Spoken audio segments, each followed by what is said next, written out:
Как не прискорбно это признавать, но хорошую реал-тайм стратегию с элементами градостроительного симулятора сегодня крайне трудно найти. Сколько проектов я уже перепробовал, все одно и то же с одинаковыми механиками. Лишь несколько проектов заслуживают отдельного внимания. Вся игровая индустрия развивается семимильными шагами. Но, к сожалению, жанр экономических стратегий так и топчется на одном месте, местами даже просто не развивается. Та же самая цивилизация уже перестала так радовать, как в первые годы игры, но это абсолютно другая история. Всем здорово, у микрофона Сагарис, и сегодня я вам расскажу про свой собственный топ экономических реал-тайм стратегий, которые вы упустили из виду. Третье место. Наверняка с каждым происходила такая ситуация, когда надоедают абсолютно все игры, хочется чего-то новенького, необычного, либо очень старенького, в общем-то хз чего, сами не знаем чего. Однажды со мной произошла абсолютно аналогичная ситуация, и спустя несколько часов поисков по просторам глобальной сети я наконец-то отыскал ее. С первого взгляда может причудиться, что Banished — это обычная классическая экономическая стратегия, которых можно найти на просторах интернета великое множество. Но это не так. Даже ранее, поиграв в вагон и маленькую тележку различных стратегий, засев за игру в Banished, не сразу понимаешь, в чем же здесь суть. И только спустя 15 минут на легком уровне сложности, когда первые жители начинают стаками отправляться в мир иной, и это без катастроф с изобилием ресурсов на карте, понимаешь, что перед тобой, мягко говоря, не совсем обычная стратегия, а пропустив обучение, как в сотни игр до этого, и вовсе можно не понять, что же тут надо делать в итоге. По сути, это целый залипательный процесс, сосредоточенный на тщательном управлении различными видами ресурсов и развитии изолированного сообщества в одной определенной эре, классическом средневековье. С самого старта нам тонко намекают, что дальше данной эпохи развитие не пойдет. В игре нет дерева технологий, и любое здание и объект могут быть возведены хоть с самого старта игры. Важно только выполнить одно условие – иметь необходимое число ресурсов и людей. Игра на протяжении всего времени заставляет тебя выживать. Нам предоставляется уникальная возможность воздвигать грунтовые и каменные дороги, дома, больницы, церковь, школы, таверны, склады, амбары, сады, рынки и другие строения. Некоторые даже можно улучшать со временем. Бесполезных построек, кстати, в упомянутой игре совсем нет. Если в определенный период не построить определенное здание, все начнет стремительно катиться в тартарары. Механика довольно интересная, но все ли так идеально? Главной целью игры было и остается не просто развиваться, расширяя территорию проживания, но и не допустить вымирания населения. А с данным вопросом шутки очень плохи. Едва люди почувствуют голод, они начнут отправляться на тот свет. Как только люди начнут замерзать без дров и теплой одежды в зимнее время года, они начнут умирать. Когда население вашего поселения несчастно, то нового поколения не будет, а старое обратится в прах. Вы почувствуете, как проигрываете. В конце концов, даже если не построить вовремя новый домик, население тоже вымрет, так как молодым негде будет селиться и размножаться.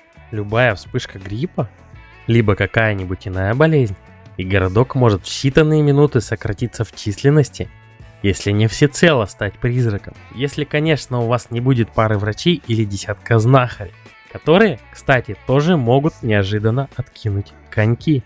Первый и, пожалуй, последний недостаток игры, с которым мне пришлось столкнуться за пару недель ежедневной игры, это ее быстрая тупиковость развития. Говоря другим языком, вы, конечно, можете строить поля с одними бобами, кукурузой и капустой, размножать коров, овец, кур или свиней, возводить однотипные домики, постепенно заполняя громадное пространство карты. Но вы, несомненно, знаете, что новых объектов и задач в игре не появится. Вот за что действительно хочется похвалить разработчика, так это за прорисовку и детализацию.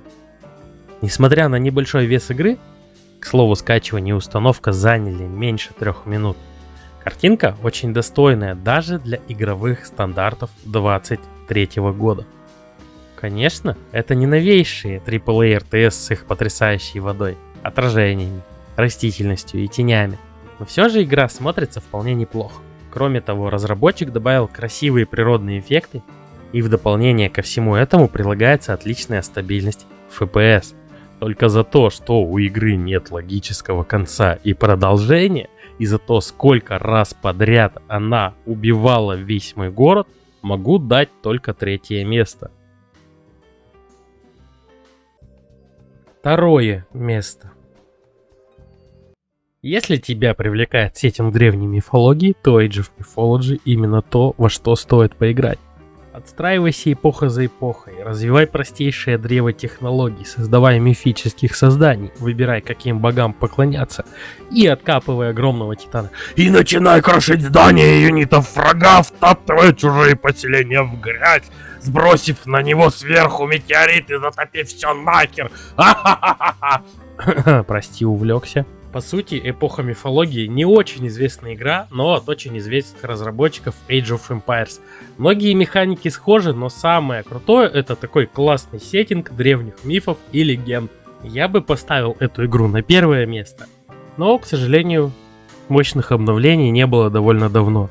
Игра, по сути, живет за счет синглплеера и небольшого, но очень преданного комьюнити. Сюжетную кампанию каждый раз перепроходишь словно впервые.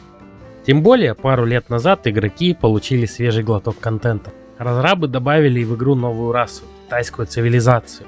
А это значит новые юниты, здания, механики и, само собой, сюжеты кампаний. До этого обновления очень-очень много лет назад. Значительными изменениями стали HD-текстуры дополнения The Titans, которое еще раньше погрузила нас в безумно красивые пейзажи затонувшего государства, позволив начать кампанию Атланта по уничтожению злого титана Кроноса. Перед этим пройдя через богатые греческие поселения, горячую пустыню Египта, подземные копи гномов севера и буйную растительность Атлантиды. К слову, в ВАО можно играть как по сети с друзьями, так и в интернет-режиме с игроками из других стран и городов. Благо, тут есть с кем играть. Правда, если ты казуальщик, готовься с позором проигрывать реальным игрокам в первые несколько минут. Я серьезно, там сидят какие-то гребаные киберспортсмены. Это вам не дота, тут вообще нереально предугадать, что тебя ждет и с какой стороны залетит к тебе перелетный противник. Но в этом что-то есть, такое необъяснимое и притягательное. А получится обыграть в онлайне хардкорщика даже по чистой случайности, то считай, ты победитель по жизни. Если надоест сюжетка и отхватывать от реальных игроков, можно настроить собственную, кастомную игру на одной из множества представленных картовыми особенностями, ботами, любого уровня сложности и другими приколюхами. Меню в этом плане довольно гибкое. Можно также играть по сети с домашними. Но если устанешь и от классических карт, в мастерской Steam полно кастомных. А в игру встроен удобный редактор, позволяющий создать свои сюжеты с нуля. Пока что 2-е место, слегка не дотянувшее до 1-го. 1-е место. Хочешь на полном ходу ворваться в эпоху Возрождения и постепенно отстраивать свою собственную империю, осваивая новые континенты? Тогда Anno 1800 именно то, что нужно. И даже если раньше удалось поиграть в другие части серии, которые могли испортить мнение о ней в целом, это кардинально отличается и довольно быстро завоевывает твое внимание. Допустим, ты не новичок в такого рода играх. Все равно тебя ждет множество проб и ошибок. Так что можно не волноваться, контента тут хватит на всех. Если удастся разобраться с управлением и сюжетом, то можно будет наслаждаться безупречным геймплеем Аношки десятки часов, при этом по 10 реальных часов в день. Я серьезно. В свободном режиме можно управлять и маленькой деревушкой, и отстроить огромный мегаполис, или даже несколько мегаполисов. Ведь на одном основном острове, конечно, могут оказаться все необходимые для выживания ресурсы, но так получается не всегда. Да и решение дополнительных потребностей принесет намного больше финансов. Игра никак не ограничивает в этом плане. Как и в других мощных real-time strategy, самый важный ресурс тут — жители. И если ты не удовлетворишь всех их нужд, то по сути некому будет работать и добывать другие немаловажные ресурсы. Ну и налоги не заплатит никто, за выпивку никто не заплатит. Баланс уйдет в минус, игра будет проиграна. Забыл построить пожарную станцию? Дома сгорят. Жители тут любители устраивать пожары. Выставил конские условия для рабочих? Знай, бунт не за горами. Срочно обучай полицейских в участке. Нет туристических мест и специального порта для этих самых туристов. Ну, доход не будет особо расти. Уничтожил экологию острова железорудными шахтами? Гостей можно не ждать. Такое своеобразное обучение основам экономики и градостроительства, упакованное в красивую картинку. Жаль, только диплома гособразца не выдают. Если очень хочется, чтобы страна процветала, ваша задача сделать жителей счастливыми. Не менее важно здесь и то, что все производственные мощности взаимосвязаны в одну единую цепочку. И если, допустим, в Старом Свете климат для выращивания сахарного тростника не подходит, то в Новом можно организовать целое производство рома, необходимого для жителей Старого. Ненужных зданий здесь нет. Даже донатный декор делает жителей немного счастливее, и они будут быстрее заселять вновь возведенные дома. Благо, для поступления новых товаров торговые и фрахтовые маршруты здесь также можно настроить по морю.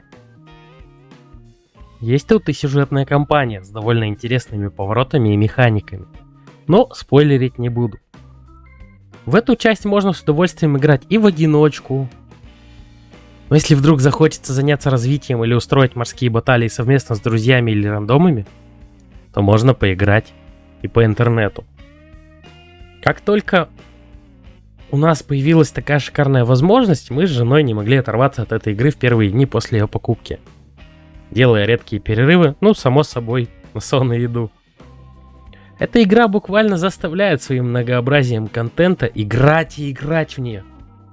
Думаешь, уже ничего новенького не будет. А нет, сюрпризов в плане этом здесь просто дофигища. Взрыв мозга в хорошем смысле. Правда, в игре по сети придется столкнуться с тем, что развитие значительно замедлится.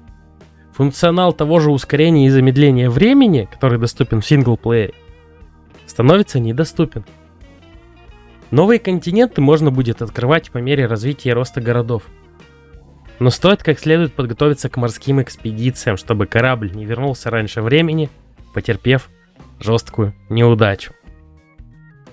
На этом возможности корабельных путешествий не ограничиваются. Можно открыть различные реликвии для музея, собрать редких животных в собственном зоопарке, спасти редких ученых из лап пиратов, повлиять этим на экономику и поднять неведомых чудовищ из океанических глубин. Но самое угарное, что после того, как отстраиваешь свой классный город, можно нажать определенное сочетание клавиш и насладиться его величием от первого лица, покататься на катке, выполнить квесты жителей, получить за это определенные спецспособности, вблизи оценить всю свою роскошную коллекцию животных, хоть и низкополигональную, покататься на колесе обозрения и так далее.